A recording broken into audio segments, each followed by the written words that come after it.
Para besar seluruh pondok pesantren se-Jawa Barat. Nah, ini Ketua JKSN, Jaringan Kiai Santri Nasional Provinsi Jawa Barat. Jadi saat ini kan pas ada rencana ada pembahasan RPJMD dan undang-undang fasilitasi pondok pesantren. Di sana amanatnya bagaimana Pemprov Jawa Barat merencanakan program-program untuk fasilitasi pesantren itu di dalam rencana pembangunan jangka menengah daerah. Jadi ada kerja gubernur 5 tahun, ada juga kerja tahunan. Nah, sehingga ini perjuangan kita semua. Siap, ya kan? Siap. Makasih banyak Pak Ketua, Pak Ono, Wakil Ketua DPRD yang hadir pada kesempatan ini. Ini ada momen penting bagi kami, bagi Pondok Pesantren Jawa Barat, karena pada saat ini kami seperti anak yang ditinggalkan oleh orang tuanya. Karena saya pikir sekarang Gubernur Jawa Barat lebih fokus kepada konten, lupa bagaimana memperhatikan pondok pesantren, di mana pondok pesantren adalah pilar utama dalam membangun Jabar Istimewa. Terima kasih Pak Ono, mudah-mudahan ini bisa dibantu, disuarakan, dan didengar oleh Gubernur Jawa Barat. Siap. Ditunggu rekomendasi. Siap, masih banyak hasil musyawarah besar. Siap. Siap. Pesantren bukan hanya terkait dengan pendidikan moral dan karakter, bukan hanya sebagai pilar dalam upaya menyelesaikan permasalahan-permasalahan sosial yang ada. Ketika ada konflik kan di masyarakat yang datangi kiainya. Ada yang meninggal datangi kiainya. Ada yang sakit didatangi kiainya. Itu bagaimana perannya sangat luar biasa pondok pesantren.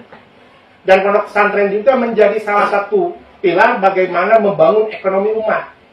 Ini juga harus diperhatikan oleh kita semua. Tetapi pada kesempatan ini mohon maaf, saya risih yang ada di Pemprov Jawa Barat ini. Alih-alih bukan membantu pesantren, tapi yang ada justru terjadi sebuah opini framing negatif terhadap pondok pesantren. Kalaulah dikatakan ada oknum di pondok pesantren, kasusnya kasus pidana, menurut saya prosesnya tidak perlu generalisir semua pondok pesantren seperti itu. Kalaulah ada yang penerima bantuan itu hanya itu saja pondok pesantrennya, yang besar-besar itu saja pondok pesantrennya, menurut akal sehat saya bukan bantuannya ditutup, tapi verifikasi ulang pesantren yang menerima itu. Perbaiki ulang. Tapi fakta yang terjadi karena salah menerimanya, dan mohon maaf dia lupa, yang salah bukan hanya menerima, yang memberinya juga salah. Iya. Siapa yang memberinya? Anak buahnya. Siapa itu? Ya kalau yang sosnya, dia yang memverifikasinya. Artinya jangan menyalahkan siapa yang menerimanya. Berarti ada salah di regulasinya bagaimana proses pemberian bantuan tersebut. Itu yang harus diperbaiki. Bukan di framing menjadi negatif pondok pesantrennya. Ini yang ngeri. Ketika ada mau mengkritisi kebijakan Gubernur Jawa Barat, hibahnya habis. Ketika ada yang mengkritisi kebijakan Barat, hibahnya habis. Emangnya ketika kita mengkritik sesuatu yang salah itu berkaitan dengan hibah? Tidak. Kalau kita pikirkan Bapak Ibu semua, anggaran pondok pesantren itu dihapus. Dan pada waktu kita bersuara, SIPD buat 2026 juga kan dihapus, tidak ada kan ajuan buat pondok pesantren. Bersuaralah kita, kerannya dibuka. Bersuara lagi kita semua, dijanjikan akan masuk kepada APBD perubahan katanya. Tapi sampai saat ini SIPD buat perubahan belum dibuka juga. Ketika ditanya, katanya ada geseran juga buat beasiswa santri, tapi jumlah-jumlahnya tidak ada juga. Maka kumpulnya kita di sini adalah sebuah perjuangan. Wahai Bapak Gubernur yang terhormat, Bapak jadi itu datang ke pesantren, Bapak setelah jadi, ayo bersama-sama dengan pesantren untuk membangun Provinsi Jawa Barat yang istimewa. Broker hibahnya, tukang dagang proposal, kebenaran gara ada milik, bisa ngurus anggaran, ya tuh, jika menang supa, warisan ti bapak kolot, aduh, meredah meduh, merak mak, duduk mengelak, jeung nusa ilon gitunya. Kalau lobana dipontengkeun kaeng pun. Jamal digoda ku arak, mal digoda ku naon. Atis. Daging bagong mula doso teh. Riba mah edol we. Mang, saya emang nggak kebayang itu kalau misalnya nanti DPRD bisa berhasil memecah Jabar jadi 5, itu gimana nanti ya? Nah, nggak usah nunggu nanti, Mang Iwan. Sekarang aja udah berhasil. Berhasil? Berhasil gimana sih maksudnya, Mang? Berhasil bikin warga Jawa Barat emosi. Berhasil bikin warga Jawa Barat darah tinggi. Berhasil bikin warga Jawa Barat hipertensi. Itu lagi saya kesel tuh ngelihat video Mang Ono yang dia nanya sama temennya, kalau jadi dibagi 5, Deddy Mulyadi jadi gubernur yang mana ya? Pertanyaannya dibalik atuh.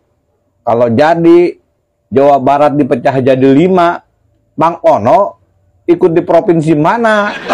Jangan-jangan bareng sama KDM. Bener Mang. Apa sih Ono begitu Mau bebas nggak jadi kalau gitu.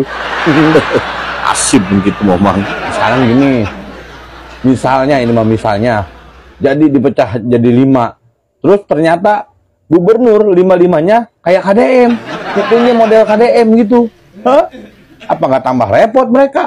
Satu aja kusut gitu, satu aja mereka belingsatan, apalagi ngadepin 5 KDM. Mudah-mudahan begitu Mang. Kalau misalnya kejadian benar nih Mang, Mamang mau bilang apa? Lemong.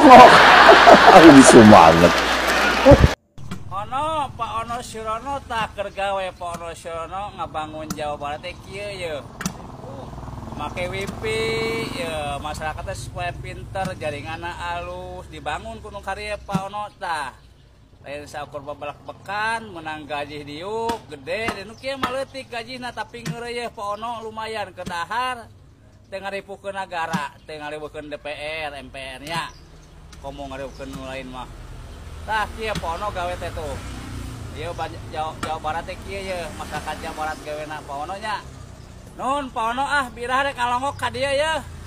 Saya masih Pak Gubernur, Pak KDM, gubernur mana berarti? Lagi dan lagi si kucing garong hutan rimba ini tuh. Orang mah kalau udah fokus kerja, fokus aja lu kerja. Ngebahas terkait pemekaran 5 provinsi tuh, wacana-wacana itu tuh, ya. Kenapa ujung-ujungnya tuh harus selalu nyolek yang namanya Deddy Mulyadi, yang namanya KDM? Ngapa sih lu, udah bikin video begini-begini tuh kan, ujung-ujungnya mah nyolek KDM. Ngapa segitunya lu, udah kayak musuh bebuyutan, udah kayak apa aja gitu sama Deddy Mulyadi tuh. Ngapa sih lu kucing garong, Makanya hati itu bersihin, pikiran tuh bersihin, ya. Lu kalau kagak nyolek KDM, kagak naik gitu piti lu, kagak rame gitu. Ih, aneh gua mah sama nih satu orang. Udah gitu tuh, yang pada di situ, yang pada ngebahas-bahas terkait wacana 5 provinsi pemekaran dari Jawa Barat. Gua mah bingung ya. Lu pada tuh pasti itu tuh kan gelar-gelarnya itu di belakang nama lu itu bergelar banyak lah gitu ya. Orang-orang bergelar gitu. Tapi sayang kenapa makin kesini makin kelihatan pada on ya. Makin kesini makin kelihatan kayak pada bocil, kayak pada main-main. Lu itu wakil rakyat.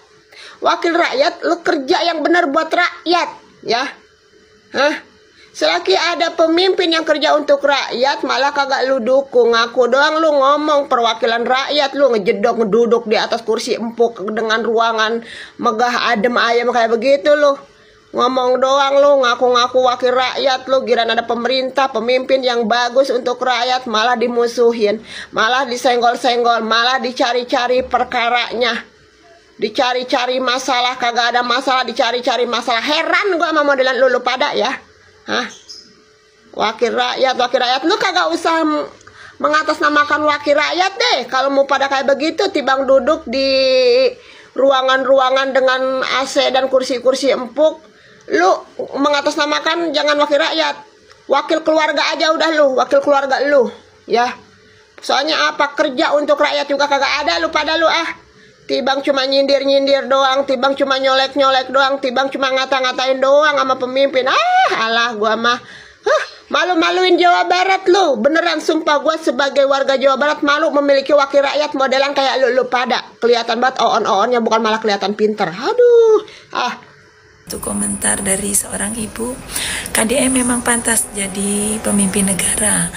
Pemimpin negara Indonesia. Coba Presiden KDM pasti merdeka, benar-benar merdeka. Bukan cuma omong-omong doang. Sabar Bu. Alam semesta dan Allah yang Maha Kuasa sedang menempa sosok seorang KDM dan sedang mempersiapkan. Dan kelahiran sosok KDM adalah menjadi sebuah anugerah dalam kepemimpinan Bapak kita, Presiden kita, Bapak Prabowo.